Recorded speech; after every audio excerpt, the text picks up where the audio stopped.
কখনো ইতিহাসের পাতার ধুলো ঝেড়ে দেখা রাজবাড়ির গল্পকথা, আবার কখনো নীল জলধারার মুহূর্তকে সঙ্গী করা, বা কখনো সিনেমার মতো কয়েকজনের বাইক উত্তোলন অভিযান দেখা।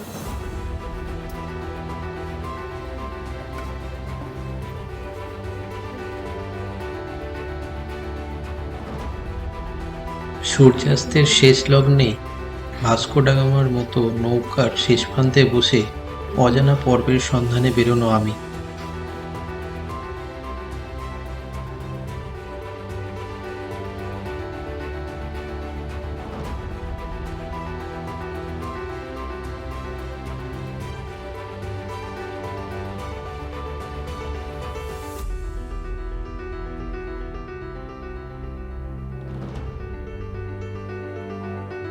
আবার ঠিক অন্যক্ষণে এই জলধারার শেষ ঠিকানার সন্ধান খুঁজতে বেরোনো আমাদের এই ট্র্যাভেল জার্নি।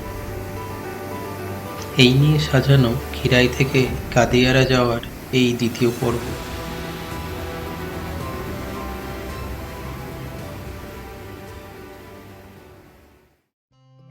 গত পর্বে যেখান থেকে দাড়ি টেনেছিলাম সেখান থেকেই শুরু করলাম দ্বিতীয় পর্ব।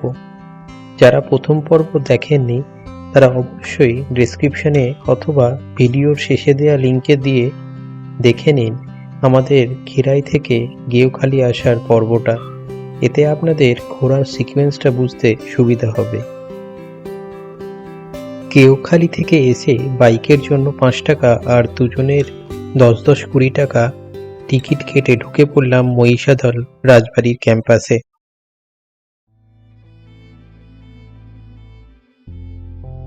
কলকাতা থেকে 120 কিলোমিটার দূরে পূর্ব মেদিনীপুর জেলার তমলুক মহকুমায় 70 একর জায়গা জুড়ে দাঁড়িয়ে থাকা এই সুবিশাল রাজমহল কিভাবে তার বাংলায় রাজপাট বিস্তার করল তা জেনে নেব ইতিহাসের পাতা উল্টে। আর চলুন দেখে নেওয়া যাক কিভাবে একজন উত্তরপ্রদেশ থেকে আসা ব্যবসায়ী রাজ করল এই মহিষাদলে। সালটা 1557। বাদশাহী আমলে প্রাক্তন উচ্চপদস্থ কর্মচারী ব্রাহ্মণ ব্যবসায়ী জনার্দন উপাধ্যায় ব্যবসার কাজে নদীপথে এসে পৌঁছান গেওখালিতে এবং তৎকালীন রাজা কল্যাণ রায়চৌধুরীর কাছ থেকে মহিষাদলের জমিদারি রাজত্ব নিলামিতে কিনে নেন এবং তখন থেকেই সূত্রপাত এই রাজপরিবারের। মোট 3টি রাজবাড়ি তৈরি হয়েছিল এই রাজত্বকালে, কিন্তু বর্তমানে এই ফুলবাগ রাজ প্যালেসটি জীবিত এবং যা বর্তমানে রাজপরিবারের বংশধরেরা রক্ষণাবেক্ষণ করে থাকেন। রাজপরিবারের সিংহাসনের উত্থান পতনের মধ্যেও আজও মহিষাদলের এই ঐতিহ্যমণ্ডিত রাজবাড়ির কদর অমলিন।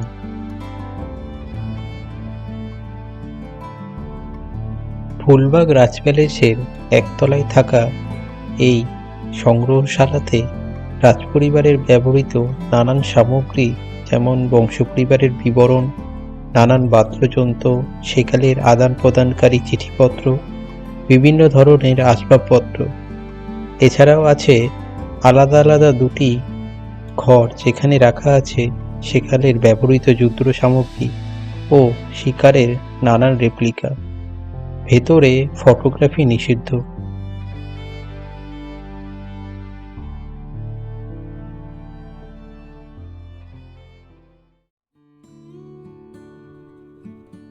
ইতিহাসের গল্পকথা থেকে বেরিয়ে রাজবাড়ির পাশে থাকা এই পরীক্ষা পেরিয়ে পৌঁছালাম রাজবাড়ির গোপালজিউ মন্দিরে।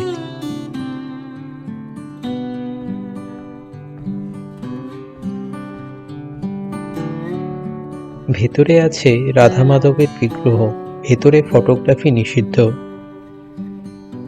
রথযাত্রায় এখানকার জাঁকজমক পরিবেশ দেখার মতো। বিগ্রহকে প্রণাম জানিয়ে এরপর দেখে নিলাম দুর্গা মণ্ডপ। এখনকার ফাঁকা থাকা এই দুর্গা মণ্ডপ দুর্গাপুজোয় সেজে ওঠে চিন্ময়ী মায়ের এক অপরূপ আলোর সজ্জায়।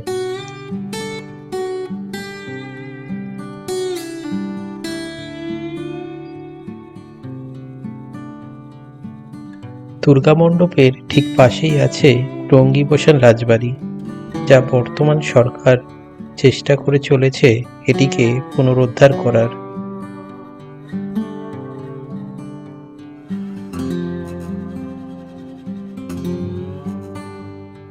মহিষাদলকে এবারের মতো বাই বাই বলে আবার এগিয়ে চললাম ভিডিওর গল্পের দ্বিতীয় জায়গার সন্ধানে।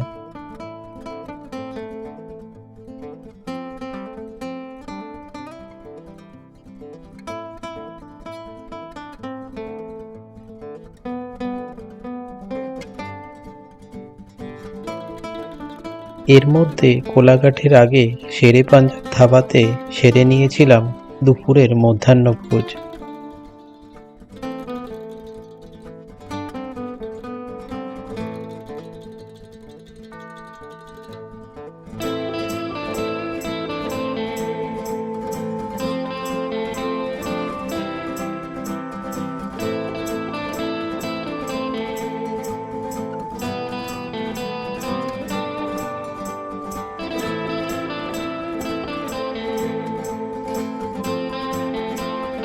মহিষাদল থেকে আমাদের দ্বিতীয় জায়গার সড়কপথে দূরত্ব 90 কিলোমিটার, যা সময় লেগেছিল আনুমানিক 2 ঘন্টা 30 মিনিট।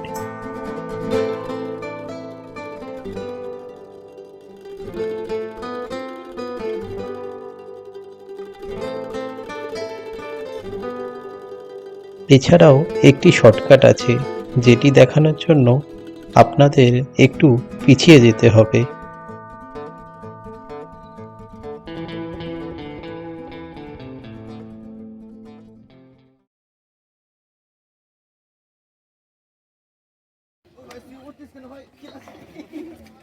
এই দৃশ্যটি গেউখালী ফেরিঘাটের।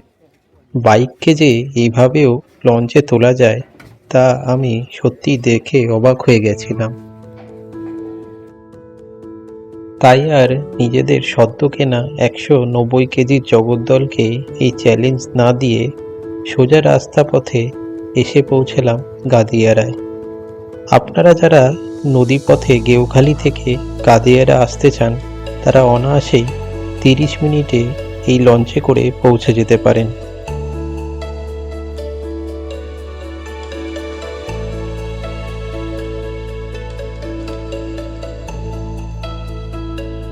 বিকেলের সূর্যের আলোয় নদীর জলের ঝিকিমিকি প্রতিফলন আর নীলাভ জলের খেলাতে বিকালটা যেন অন্যরকম লাগছিল। এই রকম সুন্দর বিকালের সৌন্দর্যের নেশায় টলমলো ক্যামেরার গতিপথকে সাথে নিয়ে ঘুরে নিলাম গাদিয়ারার নদী পাড়ের অলিগলি।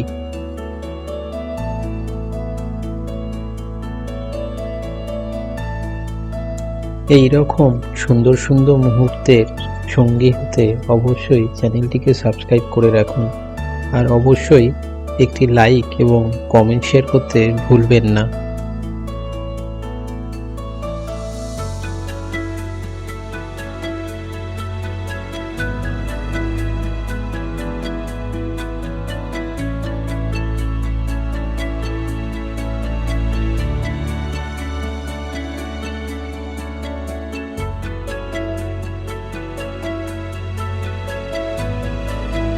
হুগলি ও রূপনারায়ণ নদীর মিলিত প্রবাহে এই স্থান থেকে যতদূর তাকাবেন শুধুই দেখতে পাবেন জলধারা।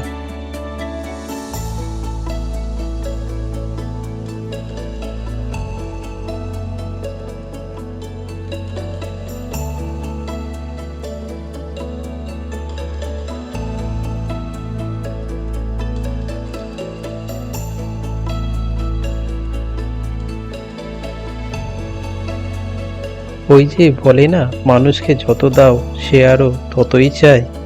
তাই সেই নিয়মে নিজেদেরকে ফেলে সকালে না করা লঞ্চ পারাপার করব বলে উঠে পড়লাম এই জলযানে।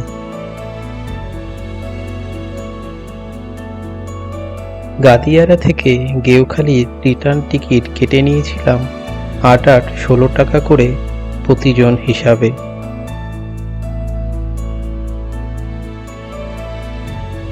লঞ্চে যাওয়া যাত্রীদের জন্য আছে ভেতরে এইরকম বসার ব্যবস্থা, আর সিটে বসেই দেখতে পারবেন জানালার ফাঁক দিয়ে বিকেলের সেরা সূর্যাস্ত।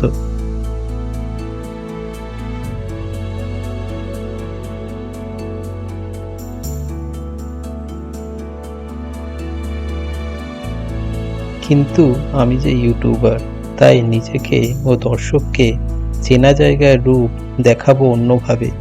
তাই ভেতরে আর না বসে দাঁড়িয়ে থাকলাম ডেকের ওপর, এইরকম কিছু মুহূর্তগুলো ক্যামেরা বন্দি করব বলে।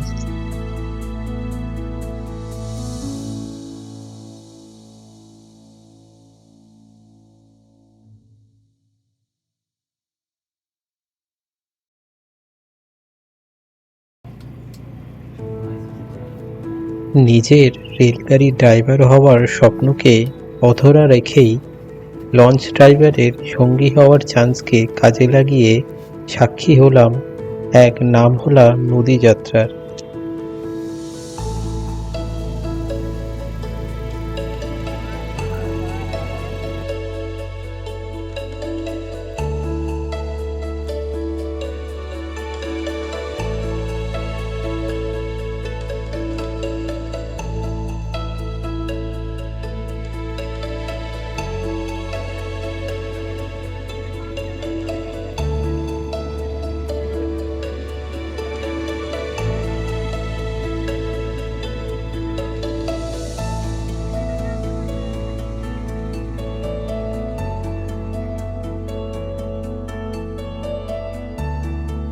এসে পৌঁছালাম গেওখালি ফেরিঘাটে, যা কিনা সকালে এসেছিলাম বাইকে করে, সেই একই জায়গায় আবার আসলাম জলযানে।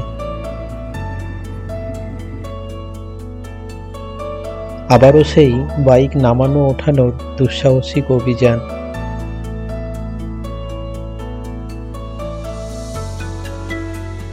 এক এক করে যাত্রী ওঠানামার পর্ব শেষ করে গেওখালিকে দ্বিতীয় ও শেষবারের মতো বিদায় জানালাম।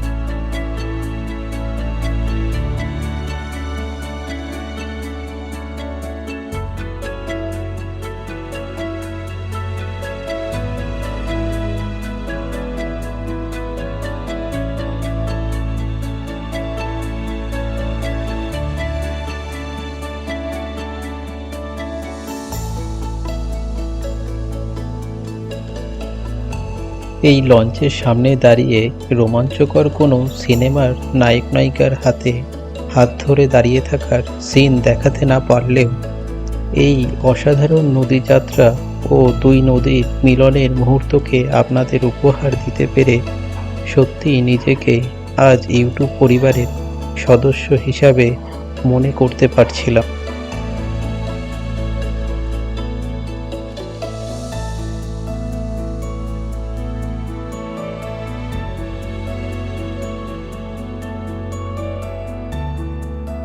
আজকে যে আমিও নিজের চোখ দিয়ে দেখাতে পারছিলাম আমার চ্যানেলের মানে ট্র্যাভেল জার্নি পরিবারের বাকি সদস্যকে এই জার্নির প্রতিটা মুহূর্ত। এই মুহূর্তে এই ভিডিও যারা দেখছেন এই রকম জার্নির সঙ্গী হতে অবশ্যই চ্যানেলটি সাবস্ক্রাইব করে ট্র্যাভেল জার্নি পরিবারে নিজের নামটি লিখে ফেলুন। সদস্য বাড়লে দায়িত্ব আরও বাড়বে আমার, আপনাদের এই রকম মুহূর্ত উপহার দেওয়ার। তাই অবশ্যই সাবস্ক্রাইব করতে ভুলবেন না যেন।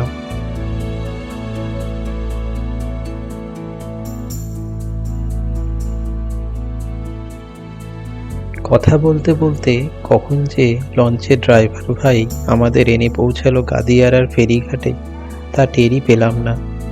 প্ল্যান না থাকা সত্ত্বেও রাতটা থেকে গেলাম গাদিয়ারার একটি সাধারণ হোটেলে, শুধু রাতটা কাটাবো বলে। আর খাওয়া দাওয়াটা সেরে নিয়েছিলাম রাস্তার ধারে থাকা হোটেল থেকে।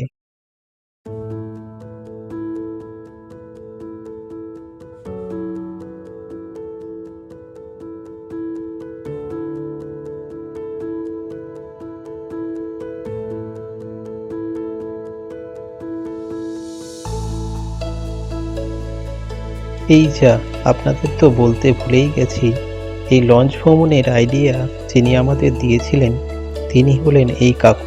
খুবই ভালো মানুষ।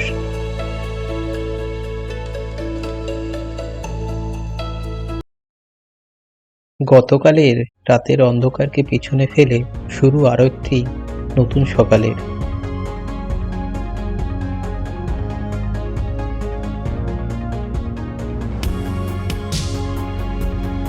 দর্শক বন্ধু, কথা যে দিয়েছিলাম দুটি জায়গার সন্ধান দেব, আর কথা রাখবো না তা হয় নাকি। তাই ট্র্যাভেল জার্নির এই পর্বের শেষ ডেস্টিনেশন 58 গেটের দিকে এগিয়ে চললাম।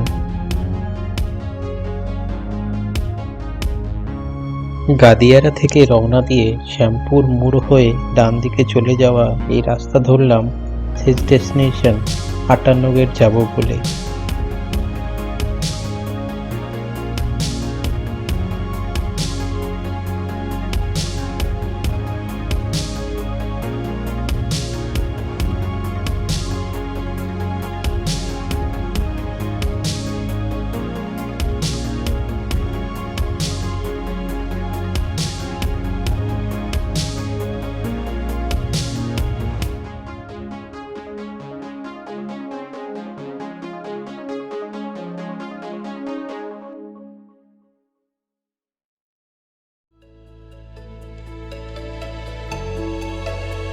এসে পৌঁছালাম 58 গেট।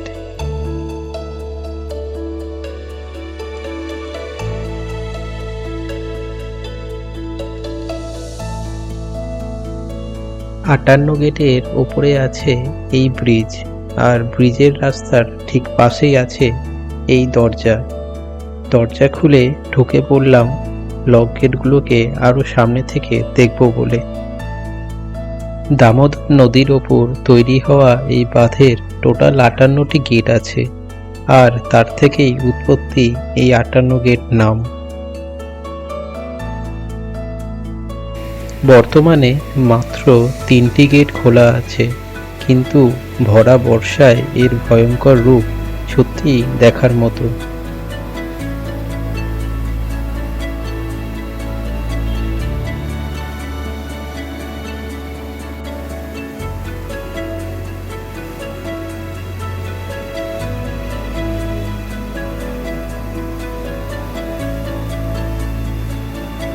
দামোদরের এই জলধারা কিছু দূরেই গিয়ে মিশেছে হুগলি নদীতে, তাই সেই মুহূর্তকেও ক্যামেরাবন্দি করব বলে জগদ্দলকে নিয়ে পৌঁছালাম আবারও আর একটা মিলনস্থলে।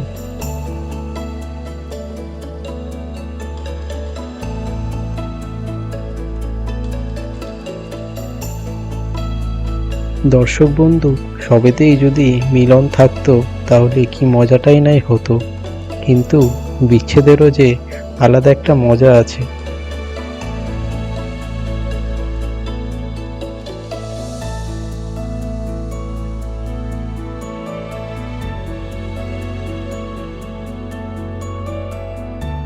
কিছুক্ষণ কাটানোর পর আসলো সেই ছেড়ে যাওয়ার মুহূর্ত। এখানে যারা রাত্রিবাস করতে চান তাদের জন্য আছে ওয়েস্ট বেঙ্গল ফরেস্ট ডিপার্টমেন্টের এই ব্যবস্থা, যা আপনারা অনলাইনে বুক করে নিতে পারেন।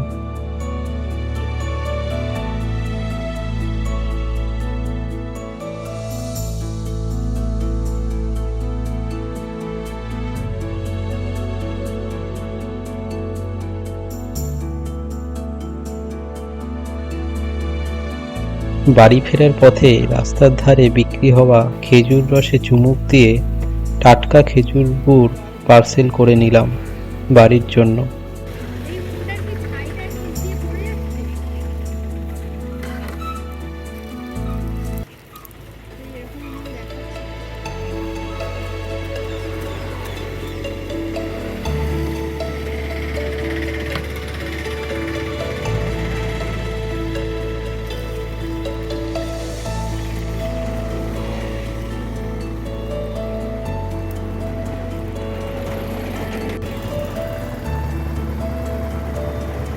এরপর আবার সেই ধুলাগড় টোল, যেখান থেকে শুরু এই ট্র্যাভেল জার্নির পর্ব, সেখান দিয়েই শেষ করলাম এবারের মতো জার্নিটা।